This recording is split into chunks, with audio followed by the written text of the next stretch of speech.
Guys, for Bivvytalk, we've come along to the man himself, Chili, for the 25 questions, and he's not even seen him yet, so we could catch him out on a few, hopefully.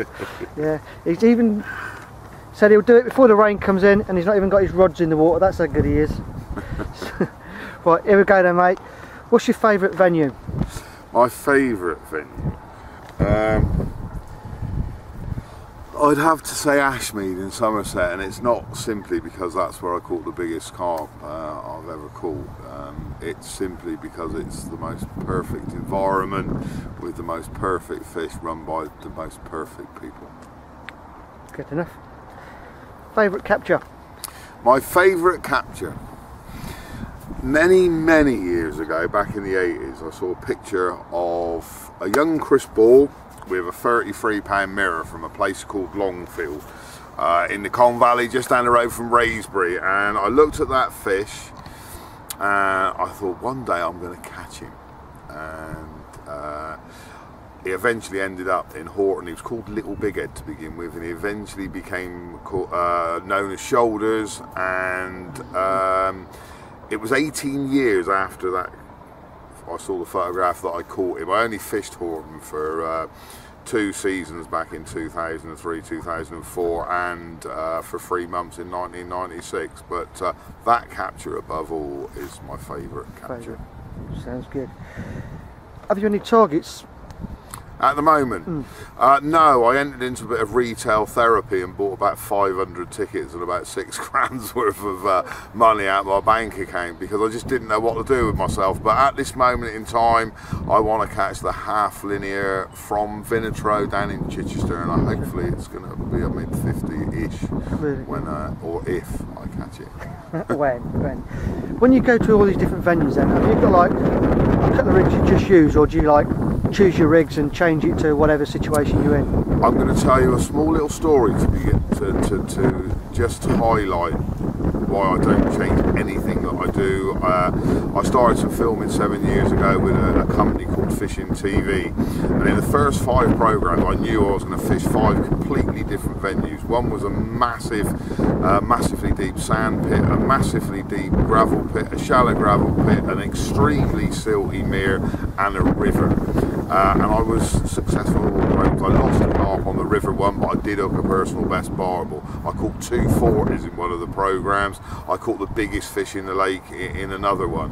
And in every instant, I used 4 foot of lead core, a lead clip, a flat pair lead of 3 ounces, 6 inches of strippable braid, a size 7 hook with a very long hair, a dumbbell hook bait with a bit of plastic on the end. I never changed a single thing, and I don't believe you have to catch carp, and that is the rig I use for 90% of my fishing. If I'm looking for range, I use that with a PVA bag, by the way. If I'm looking to fish at range further than I can get a PVA bag, then it'll be a hinge stiff link, and that's it. I don't use any other rigs. Obviously if I'm going to zig fish, you do your little no knot and surface fishing again. But aren't they 2 examples of you don't need complicated rigs, and we're trying to catch them in the water column where they're most vulnerable, and they're the simplest rigs going. If you could design a perfect venue and stock, what would it be? I don't know that I would be good at designing one, but I'll tell you what my personal choice would be. 100-acre lake, all broken up with bays and islands, and there's 4 carp in there, and I'd catch one every 2 years, and it would be as hard as you like, and I'd love it. That's what I want. But you know, I do what I do now, and I thoroughly enjoy that as well. So the perfect venue, I think, I don't know. Ashmead in Somerset would probably be it. Yeah. Right, you're down after Ashmead for a 48-hour session. You get £10 for food. What do you get? Dear, I am the worst person on the world. I used to jump out of airplanes for a living, so I can survive absolutely. For a 48-hour session, you wouldn't really need to eat. You wouldn't do any harm anyway, and I'd probably buy a nice bottle of wine on the way home after I caught one. But eating on the bank, I'm terrible. I won't cook on the bank. I'd probably buy a couple of sausage rolls and a bottle of Coke or something. I don't know. I don't. The food is absolutely the last thing on my list of priorities. But no, I would buy something like that out of a garage, I expect, in a on the way out. Yeah, brilliant. Got any, what's one of your funny stories on the bank? Funniest stories on the bank? Oh, blimey, yeah, I've embarrassed a few people here, well, quite easily. And some of them might have done it already to you. Embarrassing stories on the bank. I was at Frimley, in my favourites were there, double boards, and I always carry a little entrenching tool around with me. You know, there aren't portaloos, or there weren't back then, and I'd disappear off over into the fields. I'd dig myself a little hole, do my business, and bury it, as you should, and then back to my plot. And I went over one day, and as you do, even when you don't expect to see anybody, you have a look around before you do the business.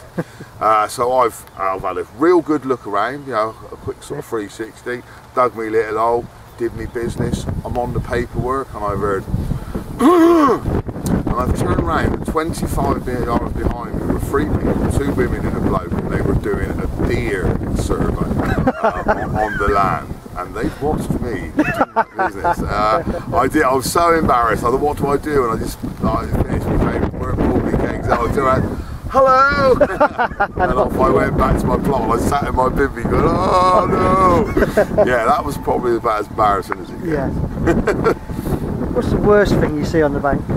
The worst thing I see on the bank is people who've got absolutely no respect for the environment they're fishing in. Carp fishing has become, by its very nature, it had to become a big commercial animal. You know, and these wonderful boards that they're on here at Linear support that industry massively, but people have just got to the point, they've got to catch a carp and nothing else really matters. I think it's Rod Hutchinson wrote it here. Don't see buzzards and hawks flying around and all the rest of the wildlife, and people don't look after it. They leave litter and just spoil it. You know what's the saying? You know, take only memories, leave only footprints. That's the one. If you could change one thing in your fishing past. One thing in my fishing past, I'd have concentrated more on catching a £3 roach. I think they are the quintessential English cod fish, the most handsome for me of fish. And I joined the army at 17 years old, and I missed out on so much. I fished all around the world, I fished from Marlin and everything, but I had access to really good fishing at that time, and I never took advantage of it. And it's like everything, you know, someday I'll go back and do it, and I always feel that someday, as Credence once said, never comes. Okay, over the last 10 to 15 years, do you think the carp industry's changed a lot?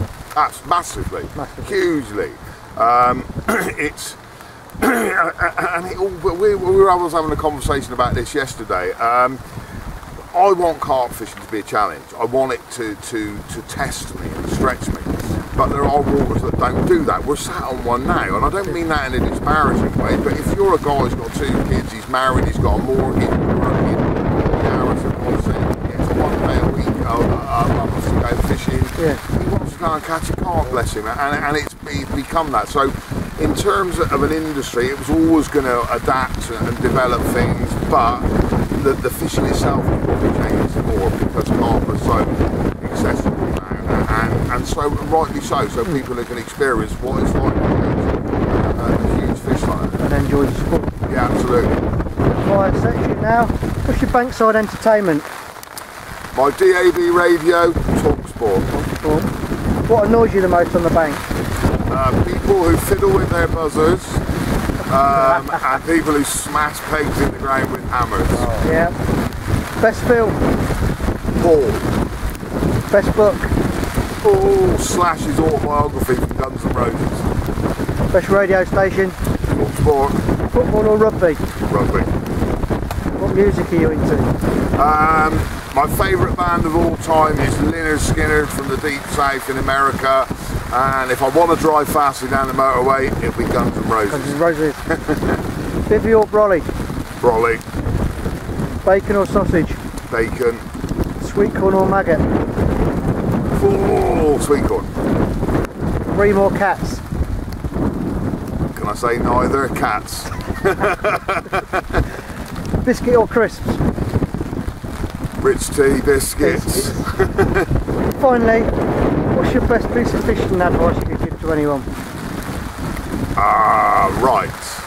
I always feel that we go fishing because we want to enjoy ourselves, and people get so wrapped up in the latest wonder rig and the latest wonder bait. Forget all that, get out there, find something that works for you, learn how to use it properly and enjoy yourself. Yeah. Finally, because you wanted to be different, the 26th question. And we've also asked this to another partner of yours. Did you carry Lee Jackson through the World Championships? Absolutely not. Wicked question. Look, probably one of the most amazing fishing experiences I've ever had, and there isn't a better bloke on the planet I was wanting to do it with. He is. Brilliant. Chilly, thanks a lot for that, mate. We're going to let you get your rods out in the rain now. Well, I'm going to let you go off and dry off, bro. Okay, thanks a lot, Chilly. Cheers. Nice one.